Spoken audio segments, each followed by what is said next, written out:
ഈ വീഡിയോയിൽ നമ്മൾ നോക്കുന്ന വിഷയം റഷ്യ ഉക്രൈനിൽ ഈ റഷ്യ ഉക്രൈൻ യുദ്ധത്തിനെ ചൊല്ലി അതിനെ നിർത്താൻ വേണ്ടിയിട്ട് ഡൊണാൾഡ് ട്രംപും പുടിനും തമ്മിൽ ഒരു ഫോൺ കോൾ. അത് ഏകദേശം ഒരു 3 മണിക്കൂർ നീണ്ടു നിന്ന ഫോൺ കോളാണ്. ഈ ഒരു കോളിന് ശേഷം പുടിൻ 30 ദിവസത്തെ വെടിനിർത്തലിന് സമ്മതിച്ചതായിട്ടുള്ള വാർത്തകളാണ് മീഡിയകളിലെല്ലാം പോപ്പപ്പ് ചെയ്ത് വരുന്നത്. നമ്മൾ അതിൻ്റെ ഫുള്ളായിട്ടുള്ള ഡീറ്റെയിൽസ് എന്താണെന്ന് നോക്കിയപ്പോഴത്തേക്കും ആ വിഷയത്തെക്കുറിച്ചാണ് ഡീപ്പായിട്ട് നമ്മൾ നോക്കുന്നത്. പുടിൻ അഗ്രി ചെയ്തിട്ടുണ്ട്. പുടിൻ 30 ദിവസത്തെ താൽക്കാലിക വെടിനിർത്തലിന് സമ്മതിച്ചിട്ടുണ്ട്. പക്ഷെ ഒരു കണ്ടീഷൻ ഉണ്ട്.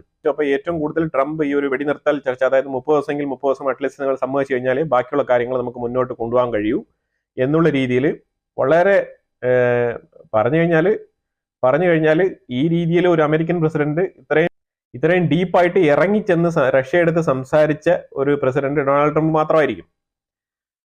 കാര്യം ഇത് പ്രൊഡക്റ്റീവ് ആയിട്ടുള്ള കോൾ ആണോ ചോദിച്ചു കഴിഞ്ഞാൽ യെസ്. ഇതിന്റെ ഡീറ്റെയിൽസ് ഒക്കെ നോക്കി കഴിയുമ്പോൾ നമുക്ക് പ്രൊഡക്റ്റീവ് ആയിട്ടുള്ള കോൾ തന്നെയാണ്. ഇതിനു മുമ്പ് എത്രയോ കോളുകൾ പുടിനും ട്രംപും തമ്മിൽ ചെയ്തിട്ടുണ്ടെങ്കിലും ഈ ഒരു കോളിന് വളരെ പ്രാധാന്യമുണ്ട്. അപ്പോൾ ഈ കോൾ പ്രൊഡക്റ്റീവ് ആണെന്ന് ചോദിച്ചു കഴിഞ്ഞാൽ ഡൊണാൾഡ് ട്രംപിന്റെ പെർസ്പെക്റ്റീവിലും പുടിന്റെ പെർസ്പെക്റ്റീവിൽ നോക്കിക്കഴിഞ്ഞാൽ ഇത് വളരെ പ്രൊഡക്റ്റീവ് ആയിട്ടുള്ള ഒരു കോൾ തന്നെയാണ്. പുടിൻ സമ്മതിച്ചു, പക്ഷെ പെർമനന്റ് സീസ് ഫയറിന് സമ്മതിച്ചിട്ടില്ല. അതായത് ഞാൻ മുഴുവനായിട്ട് പെർമനന്റ് ആയിട്ട് വെടിനിർത്തലിന് ഞാൻ സമ്മതിക്കുന്നില്ല. അതിന് കാരണം വേറെ ഒന്നുമില്ല. നിങ്ങൾ ആദ്യം പറഞ്ഞിരുന്നു, അതായത് ആദ്യമേ സംസാരിച്ചിരുന്നല്ലോ, ആദ്യം സംസാരിച്ചിരുന്നല്ലോ പുടിനും ട്രംപ് തമ്മിൽ ആദ്യം ഇതിനു മുമ്പ് തന്നെ ഒരു ഫോൺ കോൾ ഉണ്ടായിരുന്നു, ഒരു 2 ആഴ്ചയ്ക്ക് മുമ്പായിട്ട്. അപ്പൊ അതിൽ തന്നെ പറഞ്ഞിരുന്നത് അതിൽ ഫുള്ളായിട്ട് വെടിനിർത്തലിന് സമ്മതിച്ചതാണ് പുടിൻ. പക്ഷെ അതിനുശേഷം സെലൻസ്കിയുമായിട്ടുള്ള പ്രശ്നം, അത് കഴിഞ്ഞിട്ട് വന്ന വിഷയങ്ങളെല്ലാം തന്നെ യൂറോപ്യൻ യൂണിയന്റെ ഒരു മലക്കം മറിച്ചൽ, അപ്പൊ അതൊക്കെ കൊണ്ട് പുടിന് ഏകദേശം കാര്യങ്ങൾ വ്യക്തമായിട്ട് മനസ്സിലായിട്ടുണ്ട്.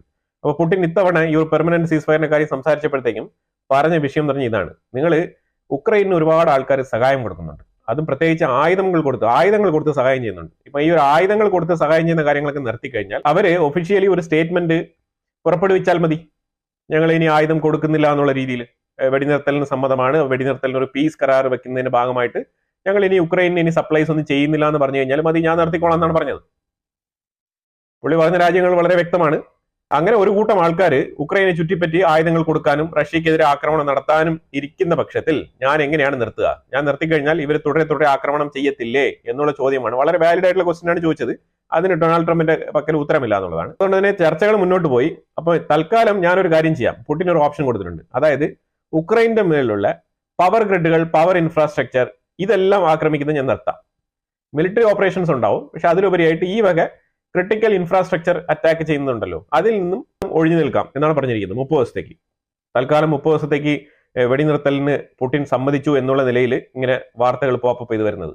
ഇതാണ് ഇതിന്റെ ഡീറ്റെയിൽ ആയിട്ടുള്ള വിഷയം. പക്ഷെ ഇതിന്റെ ഉള്ളിലുള്ള വിഷയം ഇതാണ്: മിലിറ്ററി ഓപ്പറേഷനോ അല്ലെങ്കിൽ വെടിനിർത്തലോ അല്ല അവിടെ സംഭവിക്കുന്നത് പവർ ഗ്രിഡ് ഇൻഫ്രാസ്ട്രക്ചറുമായിട്ട് ബന്ധപ്പെട്ട ക്രിട്ടിക്കൽ സോഴ്സസ് അറ്റാക്ക് ചെയ്യുന്ന പരിപാടി റഷ്യ ഒരു 30 ദിവസത്തേക്ക് മാറ്റി നിർത്തിയിരിക്കുകയാണ്.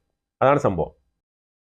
അപ്പൊ ഇത് കേട്ടിട്ട് Zelensky full and full game കളിക്കലാണ്. ഗെയിം എന്ന് പറഞ്ഞാൽ അങ്ങോട്ടും ഇങ്ങോട്ടും ഇങ്ങനെ മാറിയും തിരിഞ്ഞും നാടകം പോലെയാണ് സെലൻസ്കി ഈ ഒരു യുദ്ധം നടത്തിക്കൊണ്ടിരിക്കുന്നത്. അത് നമുക്ക് വളരെ വ്യക്തമായിട്ട് മനസ്സിലാക്കാൻ പറ്റും. അപ്പം ഈ ഒരു ക്രിട്ടിക്കൽ ഇൻഫ്രാസ്ട്രക്ചർ അഥവാ ഈ ഒരു പവർ ഗ്രിഡ് ഒക്കെ ഞാൻ ഇനി ആക്രമിക്കത്തില്ല 30 ദിവസത്തേക്ക് എന്ന് പുടിൻ പറഞ്ഞപ്പോഴത്തേക്കും സെലൻസ്കി അതിന്റെ മറുപടിയായിട്ട് പറഞ്ഞിരിക്കുന്ന വിഷയം എന്ന് പറഞ്ഞാൽ ഓൾറെഡി തന്നെ 80% എനർജി ഇൻഫ്രാസ്ട്രക്ചർ ഞങ്ങളുടെ നാട്ടിൽ പുടിൻ ഓൾറെഡി അടിച്ച് നശിപ്പിച്ച് കളഞ്ഞിരിക്കുകയാണ്. ഇനിയിപ്പോൾ ആകെയുള്ളത് ഒരു 20% മാത്രമേ ഉള്ളൂ. ഇപ്പൊ അതിനും പറഞ്ഞിട്ട് എന്താണ്? ഇപ്പൊ അതിനുവേണ്ടി ഇപ്പൊ ഇത്രയും വലിയ ഒരു സീസ് ഫയർ എന്നൊക്കെ പറഞ്ഞിട്ട് എന്ത് കാര്യമാണുള്ളത് എന്നുള്ള നിലയിൽ വളരെ ബാലിശമായിട്ടാണ് തള്ളിക്കളഞ്ഞിരിക്കുന്നത്. നമ്മൾ യുദ്ധം നിർത്തണം എന്നുണ്ടെങ്കിൽ ഒരു പോസിറ്റീവ് ആറ്റിറ്റ്യൂഡ് വേണം.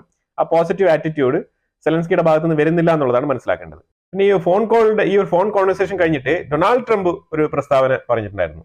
ഡൊണാൾഡ് ട്രംപ് പറഞ്ഞ പ്രസ്താവന എന്ന് പറഞ്ഞാൽ ട്രംപ് വളരെ ഓപ്പൺ ആയിട്ട് പറഞ്ഞിരിക്കുകയാണ്, ചൈന റഷ്യ കൂട്ടുകെട്ട് അത് എന്നെ വല്ലാത്ത ഡിസ്റ്റർബ് ചെയ്യുന്നുണ്ടെന്ന് വളരെ ഓപ്പൺ ആയിട്ട് തന്നെ പറഞ്ഞിരിക്കുന്നുണ്ട്.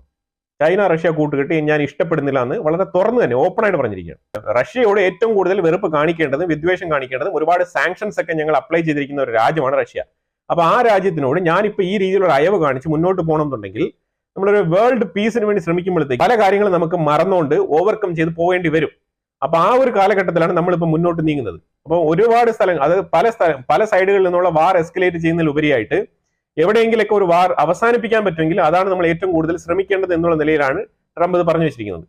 പക്ഷെ ഒരു സൈഡിൽ ഇവിടെ ഇസ്രായേൽ ഗാസ യുദ്ധം നിർത്തിയിരുന്ന സ്ഥലത്ത് നിന്ന് വീണ്ടും അത് എസ്കലേറ്റ് ആയിരിക്കുകയാണ്. അപ്പൊ അവിടെയും ഒരു പരാജയം തന്നെയാണ് സംഭവിച്ചിരിക്കുന്നത്. ഇപ്പം ഏതെങ്കിലും, അതായത് ഗാസയിലുള്ള തീവ്രവാദികളെ അടിച്ചൊതുക്കണം എന്നുള്ളത് ഒരു സൈഡിലുണ്ടെങ്കിലും അവിടെ ഡിപ്ലോമാറ്റിക്കലി നമ്മൾ നോക്കിക്കഴിഞ്ഞാൽ അത് അവിടെ ഒരു യുദ്ധം തന്നെയാണ് സ്റ്റാർട്ട് ചെയ്തിരിക്കുന്നത്, whether is Israel or Gaza.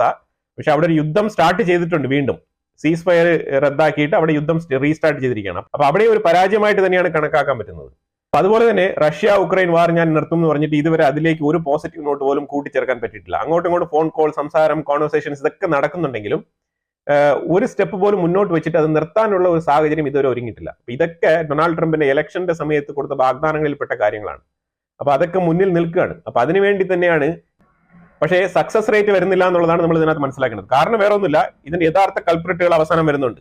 അതിലുപരിയായിട്ട് Putin ഒരു വിഷയം കൂടെ പറഞ്ഞിട്ടുണ്ടെന്ന് ഡൊണാൾഡ് ട്രംപിന്റെ അടുത്ത്. അതായത് 175 സോൾജേഴ്സിനെ, അതായത് ഈ ഒരു യുദ്ധത്തിൽ കുറ്റവാളികളായിട്ട് പിടിക്കപ്പെടുന്ന ആൾക്കാരുണ്ടല്ലോ, അപ്പൊ അതിൽ 175 പേരെ സ്വപ്പ് ചെയ്യാമെന്നാണ് പറഞ്ഞിരിക്കുന്നത്. അതായത് കൈമാറാം, ബന്ദികളെ കൈമാറാം. ഈ യുദ്ധ കുറ്റവാളികളായിട്ട് പിടിച്ച കുറ്റവാളികളെ കൈമാറാം. ഞങ്ങൾ 175 പേരെ റഷ്യ കൈമാറും, ഉക്രൈൻ സോൾജേഴ്സിനെ. അതുപോലെ റഷ്യൻ സോൾജേഴ്സ് ആയിട്ട് അവരുടെ കസ്റ്റഡിയിലുള്ള ആൾക്കാരെ അവരും കൈമാറാം, 175 പേര്. ആ രീതിയിലൊരു ഓപ്ഷൻ കൊടുത്തിട്ടുണ്ട്. ഇതിന് സെലൻസ്കി ഒരു കമന്റും പാസ്സാക്കിയിട്ടില്ല എന്നതാണ്. ഇതുവരെ അത് അക്സെപ്റ്റ് ചെയ്തിട്ടുണ്ടെന്നോ അല്ലെങ്കിൽ 175 പേരെ കൊടുക്കാൻ ഞാൻ തയ്യാറാണെന്നോ അല്ലെങ്കിൽ ഈ പ്രിസണേഴ്സിനെ കുറിച്ചൊക്കെ വൈറ്റ് ഹൗസിൽ ചെന്നിട്ട് ഘോര സംസാരിച്ച സെലൻസ്കിയാണ് ഇപ്പൊ മിണ്ടാതിരിക്കുന്നത്. ഇപ്പൊ അയാൾക്ക് വേദനിക്കുന്ന സോൾജേഴ്സും തിരികെ വേണ്ട, റഷ്യ ഞങ്ങളുടെ സോൾജേഴ്സിനെയൊക്കെ പിടിച്ചു വെച്ച് കടിക്കുന്നു എന്നൊക്കെ പറഞ്ഞിട്ട് ഇപ്പൊ അതിനെക്കുറിച്ച് ഒരു മിണ്ടാട്ടമില്ല എന്നുള്ളതാണ്. കാര്യം വേറെ ഒന്നുമില്ല, സെലൻസ്കിയുടെ പുറകിലുള്ള ആൾക്കാർ എന്ന് വെച്ചാൽ മാക്രോൺ, അതേപോലെ തന്നെ സ്റ്റാർമർ, ഇവരെയൊക്കെ വിളിച്ച് യൂറോപ്യൻ യൂണിയൻ, ഇവരെയൊക്കെ വിളിച്ച് സംസാരിച്ച് കൺസൾട്ട് ചെയ്തിട്ട് മാത്രമേ സെലൻസ്കി സംസാരിക്കാൻ പറ്റൂ. കാരണം സെലൻസ്കിയുടെ കംപ്ലീറ്റ് തോട്ട് പ്രോസസ്സും ഈ യൂറോപ്യൻ യൂണിയനും ഈ ഫ്രാൻസും ഈ സെലൻസ്കിയുടെ കംപ്ലീറ്റ് തോട്ട് പ്രോസസ്സും എന്ത് സംസാരിക്കണം എന്ന് വരെ എഴുതി കൊടുക്കുന്ന നിലയിലാണ് ഇപ്പൊ എത്തിയിരിക്കുന്നത് സ്റ്റാർമർ, മാക്രോൺ ഉൾപ്പെടെയുള്ള ആൾക്കാർ. അപ്പൊ അതുകൊണ്ട് അവരുടെ അടുത്ത് ഡിസ്കസ് ചെയ്യാതെ ഒരു കാര്യങ്ങളും സെലൻസ്കി ഇപ്പൊ സംസാരിക്കാൻ പറ്റത്തില്ല എന്നുള്ള അവസ്ഥയിലാണ് മുന്നോട്ട് പോകുന്നത്. ഇതാണ് നമുക്ക് കാണാൻ കഴിയുന്നത്. അതായത് പുടിനെ പോലെ ഇരുന്ന് വൺ ഷോട്ടിൽ എനിക്ക് വേണ്ട തീരുമാനങ്ങൾ എടുക്കാനുള്ള ഒരു വകുപ്പ് സെലൻസ്കിക്ക് ഇല്ല. കാരണം ആ ഒരു ഫ്രീഡം സെലൻസ്കിക്ക് ഉണ്ടെന്ന് തോന്നുന്നില്ല, ആ ഒരു ഗട്ട്സും ഇല്ല എന്നാണ് തോന്നുന്നത്. ഇപ്പൊ പുടിൻ ഓക്കെ പറഞ്ഞ സ്ഥിതിക്ക് സെലൻസ്കി ഇതുവരെ ഓക്കെ എന്നോ യെസ് എന്നോ നോ എന്നോ ഒരു ഉത്തരവും പറയാത്ത രീതിയിൽ വളരെ ബ്ലാങ്ക് ആയിട്ട് നിൽക്കുന്ന ഒരു അവസ്ഥയാണ്. പിന്നെ റഷ്യയും അമേരിക്കയും കൂടെ ചേർന്ന് ഒരു എക്സ്പേർട്ട് ഗ്രൂപ്പിനെ ഉണ്ടാക്കാൻ തീരുമാനിച്ചിട്ടുണ്ട്. ഈ എക്സ്പേർട്ട് ഗ്രൂപ്പാണ് ഇനിയുള്ള കാര്യങ്ങൾ, അതായത് ഈ ഒരു 30 ദിവസത്തെ സീസ് ഫയർ എന്ന് പറഞ്ഞ ഈ ഒരു റഷ്യ പറഞ്ഞ ഒരു എനർജി ഇൻഫ്രാസ്ട്രക്ചർ, ക്രിട്ടിക്കൽ ഇൻഫ്രാസ്ട്രക്ചർ ഇതൊക്കെ അറ്റാക്ക് ചെയ്യത്തില്ല എന്ന് പറഞ്ഞല്ലോ, അതൊക്കെ മോണിറ്റർ ചെയ്യാൻ വേണ്ടിയിട്ട് അമേരിക്കയുടെയും റഷ്യയുടെയും നേതൃത്വത്തിൽ ഒരു എക്സ്പേർട്ട് ഗ്രൂപ്പിനെ പോസ്റ്റ് ചെയ്യുമെന്നാണ് പറഞ്ഞിരിക്കുന്നത്. പക്ഷേ ഇതില് ഉക്രൈൻ സോൾജേഴ്സിന് അല്ലെങ്കിൽ ഇതില് ഉക്രൈന്റെ കോൺട്രിബ്യൂഷൻ എന്താണെന്നുള്ളത് ഇതിനകത്ത് മെൻഷൻ ചെയ്തിട്ടില്ല. ഇതിനകത്ത് ഉക്രൈന്റെ കോൺട്രിബ്യൂഷൻ വളരെ ഇമ്പോർട്ടന്റ് ആണ്. കാര്യം റഷ്യയും അമേരിക്കയും തമ്മിൽ എന്തൊക്കെ ആയാലും ഇവിടെ യുദ്ധം നടക്കുന്നത് ഉക്രൈനും റഷ്യയും തമ്മിലാണ്. അപ്പോൾ ഉക്രൈന്റെ റെപ്രസെന്റേറ്റീവ് ഉക്രൈന്റെ ലാൻഡിൽ എന്താണ് സംഭവിക്കുന്നത് എന്നുള്ളതൊക്കെ മോണിറ്റർ ചെയ്യാൻ തീർച്ചയായിട്ടും ഉക്രൈന്റെ ഒരു റെപ്രസെന്റേറ്റീവിനെയാണ് ഇതിനകത്ത് ഉൾപ്പെടുത്തേണ്ടത്. ഇപ്പൊ ഇതിന്റെ ഫർദർ ചർച്ചകൾ സെലൻസ്കിയുമായിട്ട് കൂടിച്ചേർന്ന് മുന്നോട്ട് പോകേണ്ടതാണ്. അത് ഏത് ലെവലിൽ പോകും എന്നുള്ളത് നമുക്ക് നോക്കിയിരുന്ന് കാണാം. തീർച്ചയായിട്ടും ഈ ഫോൺ കോൾ കഴിഞ്ഞിട്ട് 2 ദിവസം ആയതേ ഉള്ളൂ. അപ്പൊ എന്തായാലും ഫർദർ ആയിട്ട് ഇതിന്റെ അടുത്ത സ്റ്റെപ്പ് നടപടികൾ മുന്നോട്ട് പോവുമായിരിക്കും. ഇതിലുപരിയായിട്ട് പുടിൻ ഒരു ഓഫർ കൂടെ മുന്നോട്ട് വെക്കുന്നുണ്ട്. റഷ്യയുടെ കയ്യിൽ 23 ഉക്രൈൻ സോൾജേഴ്സ്, അതായത് വളരെ ബാഡ്ലി ഇഞ്ചൂർഡായ 23 സോൾജേഴ്സ്, അതായത് ട്രീറ്റ്മെന്റ് കിട്ടുന്നില്ല എന്നുണ്ടെങ്കിൽ, കണ്ടിന്യൂസ് ട്രീറ്റ്മെന്റ് കിട്ടുന്നില്ല എന്നുണ്ടെങ്കിൽ അവർക്ക് എന്തും സംഭവിക്കാം, മരണം വരെ സംഭവിക്കാം എന്നുള്ള നിലയിൽ വളരെ ബാഡ് കണ്ടീഷനിലുള്ള 23 പേരുണ്ട്. ഒരു തരത്തിലുള്ള പ്രീ കണ്ടീഷൻ ഒന്നും ഇല്ലാണ്ട് ഈ 23 പേരെയും വിട്ടുകൊടുക്കാൻ തയ്യാറാണെന്നാണ് റഷ്യ പറഞ്ഞിരിക്കുന്നത്. വളരെ വലിയ കാര്യമാണ്. യുദ്ധത്തിന് വേണ്ടിയിട്ട് പോയ ഈ സോൾജേഴ്സിനെയൊക്കെ ഇതേപോലെ തിരിച്ചു കൊടുക്കാന്ന് പറഞ്ഞാൽ ചില്ലറ കാര്യമൊന്നുമല്ല. അവര് മരിച്ചു പോട്ടെ, റഷ്യക്ക് എന്താണ് കുഴപ്പം? അപ്പൊ അതുകൊണ്ട് ഈ ഒരു കൺസേൺ കാണിച്ചതൊക്കെ വളരെ നല്ല കാര്യമാണ്. ഇതെല്ലാം തന്നെയും പോസിറ്റീവ് നോട്ടായിട്ടാണ് എഴുതി ചേർക്കുന്നത്. ഇതെല്ലാം തന്നെയും ഈ യുദ്ധം നിർത്തണം എന്നുള്ള താല്പര്യത്തിന്റെ വളരെ പോസിറ്റീവ് നോട്ടായിട്ടാണ് കരുതുന്നത്. പക്ഷേ ഇവിടെയും സെലൻസ്കി ഒരു മണ്ടത്തരം കാണിച്ചു. കാണിച്ച മണ്ടത്തരം എന്നറിയാമോ? സെലൻസ്കി 1-2 ദിവസം പോലും വെയിറ്റ് ചെയ്യാതെ സെലൻസ്കി ഒരു മറുപടി കൊടുത്തിരിക്കുകയാണ്. എന്താണ്? ഈ ട്രംപിന്റെ ഈ ഒരു നെഗോസിയേഷനിൽ എനിക്ക് ട്രാൻസ്പെറൻസി പോരാന്നാണ് പറഞ്ഞിരിക്കുന്നത്. അതായത് ഈ ട്രംപും പുടിനും മാത്രം എന്താണ് വിളിച്ച് ഫോണിൽ സംസാരം? എന്നെ വിളിച്ച് സംസാരിക്കുന്നില്ലല്ലോ. അതെന്തുകൊണ്ടാണ് എന്നെ വിളിച്ച് സംസാരിക്കാത്തത്? അവർ രണ്ടുപേരും സംസാരിക്കുമ്പോൾ ഞാനും കൂടെ വേണ്ടേ എന്നുള്ള നിലയിലുള്ള ചോദ്യമാണ് ഉന്നയിക്കുന്നത്. യെസ്, വേണം. ഒരു മീഡിയേഷൻ നടക്കുമ്പോഴത്തേക്കും നിങ്ങൾ എന്തെങ്കിലും നിങ്ങളുടെ സൈഡിൽ നിന്ന് ഓക്കെ എന്ന് പറഞ്ഞു കഴിഞ്ഞാൽ നിങ്ങളെയും വിളിച്ചുകൊണ്ട് പോയി 3 പേരും കൂടി ഇരുന്ന് സംസാരിക്കാനുള്ള സാഹചര്യം ഉണ്ടെങ്കിൽ ഓക്കെയാണ്. പക്ഷെ അങ്ങോട്ടും ഇങ്ങോട്ടും ഹേറ്റഡ് ആയിട്ടുള്ള ആൾക്കാർ തമ്മിൽ സംസാരിക്കാൻ പറ്റത്തില്ല. അവിടെ മീഡിയേറ്റർ കൊണ്ട് മാത്രമേ പറ്റുള്ളൂ. മീഡിയേഷൻ നടക്കണം എന്നുണ്ടെങ്കിൽ നിങ്ങൾ ആരെങ്കിലും ഒരാളെ വിശ്വസിച്ചേ പറ്റൂ. ആരെയും വിശ്വസിക്കില്ല എന്ന് പറഞ്ഞാൽ മീഡിയേഷൻ നടക്കില്ല. 2 ശത്രുക്കൾ തമ്മിൽ മീഡിയേറ്റർ ഇല്ലാതെ എങ്ങനെയാണ് പിന്നെ ഇത് നെഗോഷിയേറ്റ് ചെയ്യാൻ പറ്റുന്നത്? അപ്പൊ തീർച്ചയായിട്ടും ആരെങ്കിലും ഒരാളെ നിങ്ങൾ ട്രസ്റ്റ് ചെയ്യണം. അപ്പൊ ഇപ്പൊ ട്രാൻസ്പെറൻസി ഇല്ല, എനിക്ക് ട്രംപിന്റെ ഈ ഒരു നെഗോസിയേഷനിൽ എനിക്ക് ട്രാൻസ്പെറൻസി പോരാന്നാണ് സെലൻസ്കി പറഞ്ഞിരിക്കുന്നത്. ഇനിയിപ്പോ ഈ പോസിറ്റീവ് നോട്ടോടുകൂടി റഷ്യ എടുത്ത് സംസാരിച്ചിട്ട് സെലൻസ്കി എടുത്ത് സംസാരിച്ച് ഒരു കമ്മിറ്റിയെ രൂപീകരിച്ച് ഉക്രൈന്റെ ഉള്ളിൽ ആക്രമണങ്ങളുടെ അളവ് കുറയ്ക്കാം എന്നിരിക്കുന്ന ട്രംപിന്റെ മാനസികാവസ്ഥ ഇപ്പൊ എന്തായിരിക്കും? ഇപ്പൊ എങ്ങനെയുണ്ട്? ഇങ്ങനെ വിളിച്ചു പറയേണ്ട എന്തെങ്കിലും കാര്യമുണ്ടോ? ഒരു 2-3 ദിവസം വെയിറ്റ് ചെയ്തുകൂടെ? എന്താണ് അമേരിക്കയുടെ ഭാഗത്ത് നിന്ന് വരുന്ന ഒരു മറുപടി? അവർ ഈ ഒരു എക്സ്പേർട്ട് ഗ്രൂപ്പിനെ ഫോം ചെയ്യുന്ന കാര്യമൊക്കെ പറയുന്നുണ്ടല്ലോ. അപ്പൊ അത് ഉക്രൈനിലേക്ക് തീർച്ചയായിട്ടും വരണമല്ലോ. അപ്പൊ തീർച്ചയായിട്ടും അത് വരേണ്ട ഒരു ഓപ്പർച്യൂണിറ്റിയാണ്. അപ്പൊ അത് എന്തായാലും തീർച്ചയായിട്ടും വരും ഉക്രൈനിലോട്ട്. അതിന് മുമ്പ് തന്നെ ഇങ്ങനെ കലമുടക്കേണ്ട എന്തെങ്കിലും ഒരു ആവശ്യം ഉണ്ടായിരുന്നു? ഇനിയിപ്പോ നോക്കാം ഏത് രീതിയിൽ ഇത് മുന്നോട്ട് വരുന്നു എന്നുള്ളത്.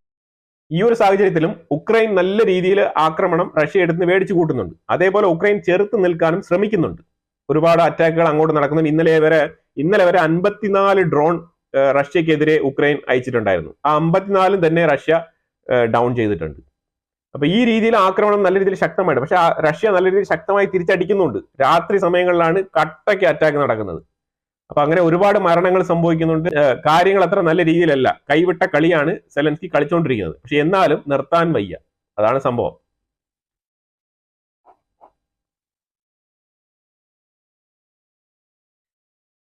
അപ്പൊ ഇതിനെല്ലാം തന്നെയും പുടിൻ ആദ്യമേ പറഞ്ഞല്ലോ, അതായത് ഈ ആയുധങ്ങൾ സപ്ലൈ ചെയ്യുന്ന ഈ ഉക്രൈന് ആയുധങ്ങൾ സപ്ലൈ ചെയ്ത് കൊടുക്കുന്ന ആൾക്കാരെ ആദ്യം നിർത്താൻ പറയുമെന്ന്. അത് വേറെ ആരുമല്ല, യൂറോപ്യൻ യൂണിയനെ തന്നെയാണ് പറഞ്ഞത്. യൂറോപ്യൻ യൂണിയനെ പറഞ്ഞപ്പോഴത്തേക്കും യൂറോപ്യൻ യൂണിയൻ പറഞ്ഞത് ഈ പുതിയതായിട്ട് ഉണ്ടായി വന്ന ഡെവലപ്മെന്റ്സ് കണ്ടിട്ട് യൂറോപ്യൻസ് പറഞ്ഞത് വളരെ നല്ലതാണ്, പോസിറ്റീവാണ്, ഇത് തീർച്ചയായിട്ടും ഒരു പെർമനന്റ് സീസ് ഫയറിലേക്ക് മുന്നോട്ട് നീങ്ങട്ടെ എന്നുള്ള നിലയിലുള്ള പോസിറ്റീവായിട്ട് തന്നെയാണ് എടുത്തത്. എന്നിട്ട് ഇവർ ഒരു ക്ലോസും കൂടെ ചേർത്ത് വെച്ചിട്ടുണ്ട്. അതായത് ഉക്രൈനെ ഞങ്ങൾ ആദ്യം തൊട്ടേ സഹായിച്ചുകൊണ്ടിരിക്കുകയാണ്, ഉക്രൈന് കൊടുക്കുന്ന ഹെൽപ്പ് നിർത്താൻ പറ്റത്തില്ല, ഉക്രൈനെ സഹായിക്കാതെ ഇരിക്കുന്ന ഒരു പരിപാടി ഇല്ല എന്നാണ് പറഞ്ഞിരിക്കുന്നത്. അതായത് യൂറോപ്യൻ യൂണിയന് ഈ ഒരു യുദ്ധം ഇപ്പൊ നിർത്തണം എന്ന് യാതൊരു ആവശ്യമില്ല എന്നുള്ളതാണ്. അതാണ് ഇപ്പൊ നമുക്ക് മനസ്സിലാക്കാൻ പറ്റുന്നത്. ഇപ്പൊ ഇതാണ് റഷ്യ ഉക്രൈന്റെ സീസ് ഫയറിന്റെ ആ ഒരു സ്റ്റേജ്. ഈ ലെവലിലാണ് നിൽക്കുന്നത് കേട്ടോ. ഇതുവരെ പുടിൻ സമ്മതിച്ചു എന്ന് പറഞ്ഞാലും ഈ 30 ഡേയ്സ് സീസ് ഫയർ എന്ന് പറഞ്ഞത് ഈ ഒരു പാർഷ്യൽ സീസ് ഫയർ ആണ്. അതായത് ക്രിട്ടിക്കൽ ഏരിയാസ് അറ്റാക്ക് ചെയ്യത്തില്ല എന്ന് പുടിൻ പറഞ്ഞിട്ടുണ്ട്. അതിലുപരിയായിട്ട് ഒരു ഫുൾ ആൻഡ് ഫുൾ സീസ് ഫയറോ 30 ഡേയ്സ് സീസ് ഫയറോ അല്ലാതെ ഒരു പെർമനന്റ് സീസ് ഫയറോ അല്ല ഇത്. ഇതാണ് റഷ്യ ഉക്രൈൻ വാറിൽ ഇപ്പോൾ ഉള്ള ലേറ്റസ്റ്റ് അപ്ഡേറ്റ്. അപ്പൊ ഇതിന്റെ കൾപ്രിറ്റ് മനസ്സിലായല്ലോ, യൂറോപ്യൻ യൂണിയൻ ആണ്. അവർക്ക് ഇത് നിർത്താൻ യാതൊരു താല്പര്യമില്ല എന്നുള്ളതാണ്. അപ്പൊ എന്തായാലും ഇതിനെക്കുറിച്ചുള്ള അഭിപ്രായങ്ങൾ കമന്റ് ബോക്സിൽ രേഖപ്പെടുത്തുക. വീഡിയോ ഇഷ്ടപ്പെടുന്ന ലൈക്ക് ചെയ്യുക, ഷെയർ ചെയ്യുക. വീണ്ടും അടുത്തൊരു വീഡിയോ ആയിട്ട് വരാം. Thank you so much.